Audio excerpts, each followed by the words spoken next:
Ibu saudara-saudari yang terkasih dalam nama Tuhan Yesus Kristus, puji nama Tuhan. Hari ini kita kembali bersama-sama akan merenungkan firman Tuhan. Tema Sabda Sadik hari ini yaitu doa yang benar. Teks terambil dari 2 Tawarik pasal yang ke-7 ayat yang ke-14. Demikianlah firman Tuhan. Dan umatku yang atasnya namaku disebut, merendahkan diri, berdoa dan mencari wajahku, lalu berbalik dari jalan-jalannya yang jahat, maka aku akan mendengar dari surga dan mengampuni dosa mereka, serta memulihkan negeri mereka.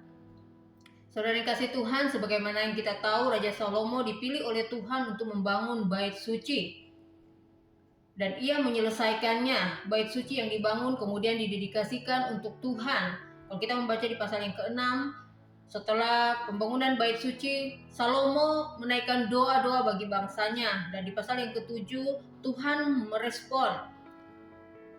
Tuhan menerima setiap korban bakaran dan korban-korban sembelihan yang dipersembahkan kepadanya, dan dikatakan di sana bahwa kemuliaan Tuhan kemudian memenuhi rumah itu. Kemuliaan Tuhan memenuhi bait sucinya.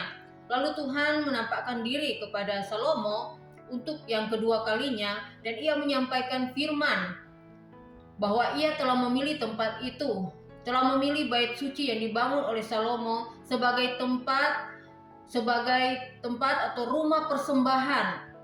Nah, di tempat itulah umat Tuhan akan mempersembahkan korban-korban bagi Tuhan.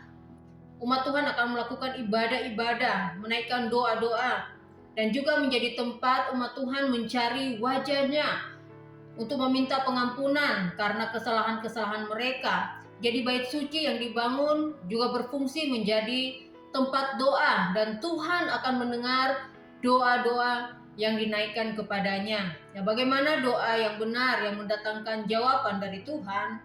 Ada 4 cara yang harus dilakukan berdasarkan ayat yang sudah kita baca.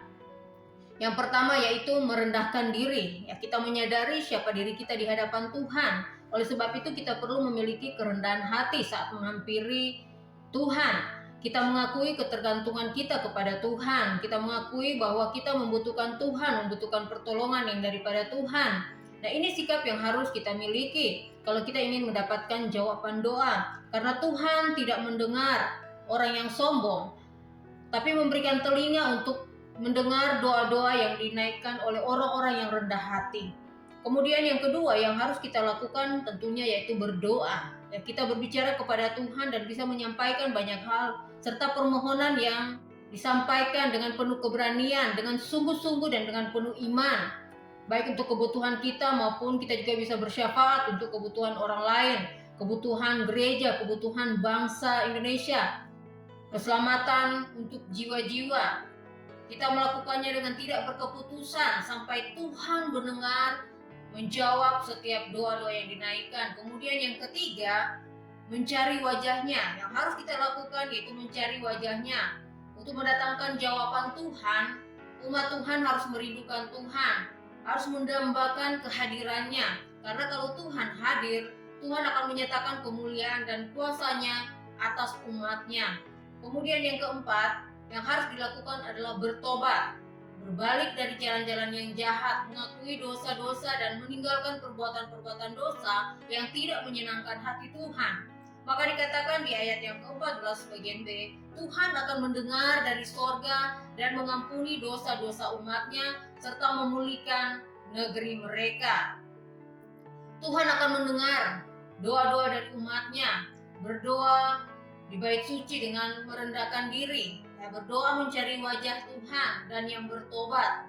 Tuhan mengampuni dosa-dosa umatnya dan memulihkan negeri mereka, karena bait suci adalah rumah Tuhan yang telah dipilih oleh Tuhan sendiri untuk Dia menyatakan kemuliaannya. Di dalam Yesaya pasal yang ke-56 ayat yang ke-7 di bagian terakhir, Yesaya juga menyampaikan firman, sebab rumahku di sini adalah huruf besar, berarti yang dimaksud adalah Tuhan.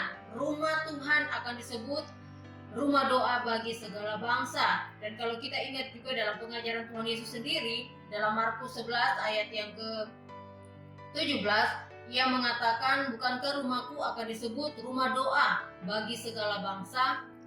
Gereja harus berfungsi menjadi rumah doa, tempat di mana Tuhan mendengar doa-doa yang dinaikkan oleh umatnya.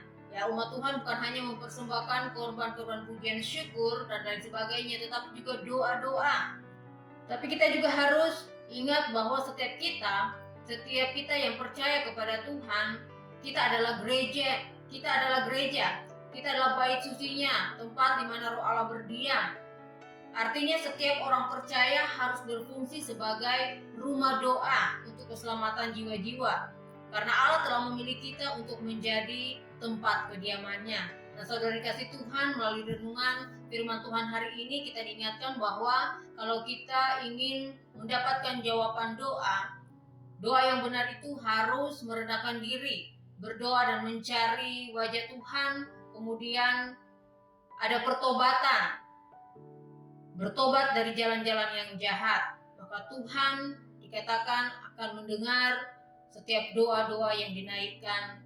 Tuhan akan mengampuni dan memulihkan negeri mereka. Tuhan juga akan memulihkan negeri kita. Amin. Tuhan Yesus memberkati.